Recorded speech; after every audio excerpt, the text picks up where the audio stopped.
DF news కి స్వాగతం.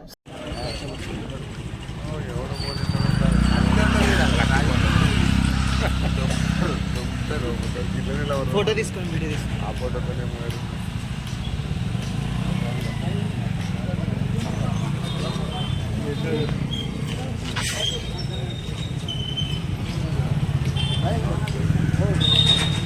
రంజన్ భాయ్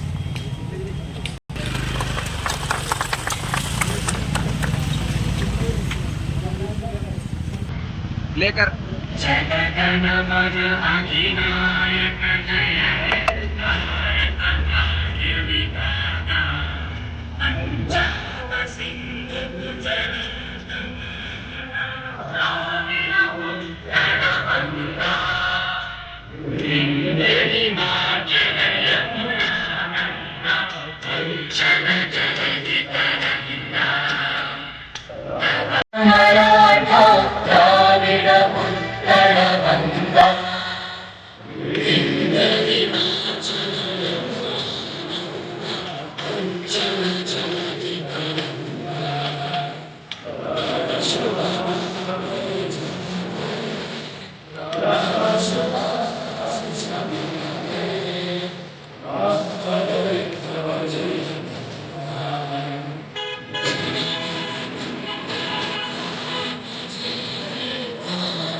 స్వాతంత్ర పోరాటంలో ఒక చరిత్ర ఉన్నది.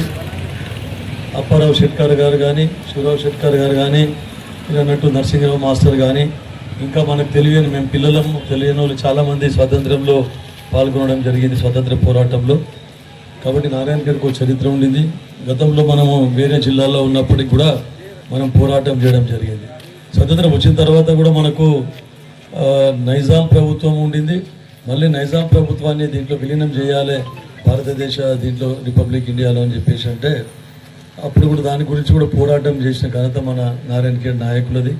దాని తర్వాత సర్దార్ వల్లభాయ్ పటేల్ గారు మొత్తం పోలీస్ యాక్షన్తోనే నిజాం ప్రభుత్వాన్ని మన భారతదేశంలో విలీనం చేయడం జరిగింది, నిజాం సంస్థానాన్ని. సో దాంట్లో భాగంగా అప్పుడు మనకు నిజంగా తెలంగాణకు అప్పుడు స్వాతంత్ర్యం వచ్చినట్టు. దాని తర్వాత మళ్ళీ మనము ఉమ్మడి ఆంధ్రప్రదేశ్లో ఉండి తెలంగాణ సపరేట్ కావడం మీకు అందరికీ తెలుసు. అందరు సకల జనులు అందరూ పోరాటం చేసి, అన్ని రాజకీయ పార్టీలు పోరాటం చేసి, ఎన్ని చేసినా కూడా మనకు ఒక ప్రత్యేకత. మన సోనియా గాంధీ గారు మన పార్లమెంట్లో, మన అప్పుడు సురేష్ షెట్కర్ గారు కూడా పార్లమెంట్ సభ్యులు ఉన్నారు. సో ఇంకా 12 మంది పార్లమెంట్ సభ్యులు అందరూ కలిసి పోరాటం చేసి మన తెలంగాణ గలం పార్లమెంట్లో వినిపిస్తే ఎంతోమంది అమరవీరులు, ఎందుకంటే చాలామంది విద్యార్థులు కానీ ఎంతోమంది ఇతరత్ర సకల జనులు సమ్మెలో ప్రాణాలు కోల్పోవడం జరిగింది. ఇదన్నీ దృష్టిలో పెట్టుకొని సోనియా గాంధీ గారు ఇంతమంది యువకులు చనిపోతూ ఉన్నారు, తెలంగాణ గురించి బలిదానం ఇస్తూ ఉన్నారు అని చెప్పేసి బాధాతృప్త ఉదయంతో తెలంగాణ బిల్లును ప్రవేశపెట్టి అక్కడ మొత్తం అందరి ఎంపీలందరినీ కూడగట్టి మనకు తెలంగాణ బిల్లు పాస్ చేయడం జరిగింది. దాంతో తెలంగాణ వచ్చింది. ఈ తెలంగాణ వచ్చిన తర్వాత తెలంగాణ మేము తెచ్చినామని చెప్పేసి కొంతమంది చెప్పుకోవడం, తర్వాత ప్రజలందరూ కూడా ఒకటి నమ్మి ఏం చేశారంటే వారికి 10 సంవత్సరాలు పట్టం కట్టిండ్రు.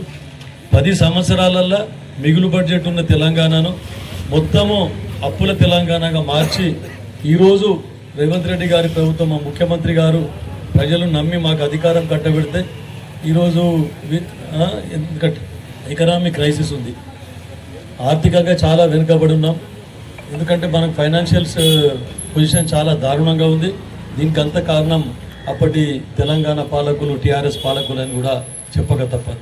అయినా అన్ని అధిగమించి వాళ్ళు చేసిన అప్పులకు వడ్డీలు కడుతూ తర్వాత అసలు తీర్పుకుంటూ సంక్షేమ పథకాలన్నీ ప్రజలకు మనం ఇచ్చిన హామీలన్నీ కూడా నెరవేర్చుకుంటూ ఈరోజు ముందుకు పోతా ఉన్నాం. కాకపోతే కొన్ని అక్కడక్కడ ఆలస్యం కావచ్చు, కానీ మనం ఇచ్చిన హామీలన్నీ కూడా మన రాష్ట్రంలో మా ముఖ్యమంత్రి రేవంత్ రెడ్డి గారి ఆధ్వర్యంలో మరి కాంగ్రెస్ ప్రభుత్వము మరి తెలంగాణ తెచ్చిందే కాంగ్రెస్ పార్టీ. సోనియా గాంధీ గారు, రాహుల్ గాంధీ గారు, మన్మోహన్ సింగ్ ప్రధానమంత్రిగా ఉన్నప్పుడు మరి అప్పుడు పార్టీ అధికారంలో ఉన్నా మేము తెలంగాణ ఎంపీలం 12 మంది రోజు 4.5 సంవత్సరాలు సోనియా గాంధీ ముంగటనే అమ్మ తెలంగాణ ఇవ్వాలని పార్లమెంట్ సాక్షిగా మరి ఎన్నోసార్లు పార్లమెంటును ప్రొటెక్ట్ చేయడం జరిగింది. అయినా కానీ మన పెద్ద మంత్రులు చూడండి, ఏదైనా పార్టీలో మనం ప్రొటెక్ట్ చేస్తే పార్టీ ఊరుకుంటుందా? అప్పుడే సస్పెండ్ చేస్తుంది. కానీ సోనియా గాంధీ, రాహుల్ గాంధీ, మన్మోహన్ సింగ్ గారు మేము వాళ్ళ ముంగట కూడా పార్లమెంట్లో ఎన్నోసార్లు తెలంగాణ గురించి చెప్పినా, ప్రొటెక్ట్ చేసినా వెళ్ళి వాళ్ళ పెద్ద మనతో అర్థం చేసుకొని మరి వారి ఆశీర్వాదంతో మనకి తెలంగాణ బిల్ సాధించడం జరిగింది. అది పెద్ద ప్రజాస్వామ్యం. దాంతోపాటు మేమందరము, ఎందుకంటే అదొక చరిత్ర, తెలంగాణ రాష్ట్రం రావడం ఒక చరిత్ర. 60 సంవత్సరాల మన తెలంగాణ ప్రజల కళ. దానికి మన పార్లమెంట్ బిల్లో పాస్ చేస్తున్నప్పుడు మరి మన తెలంగాణ ఎంపీలు ఓటేస్తే కాదు కదా, మొత్తం దేశం ఉన్న 350 మంది ఎంపీలు ఓటేసి మరి ఆ రోజు తెలంగాణ బిల్ పాస్ చేయడం. దాంట్లో మేము మా తెలంగాణ సంబంధించిన 12 మంది ఎంపీలం మరి మా నినాదంతో ఆ రోజు పార్లమెంట్లో బిల్ పాస్ చేసుకోవడం, ప్రత్యేకంగా దాంట్లో మీ ఎంపీగా నాకు అవకాశం రావడం చాలా సంతోషం. ఎందుకంటే ఈరోజు మనం చూస్తూ ఉన్నాం తెలంగాణ రాష్ట్రంలో మరి ఎంతో మంచి కార్యక్రమాలు అయినాయి. గత 10 సంవత్సరాలు మన DF news Narayana Khed channel ను వీక్షించినందుకు ధన్యవాదాలు. లైక్, షేర్ అండ్ సబ్స్క్రైబ్ చేయండి. Thank you for supporting DF news channel Narayana Khed.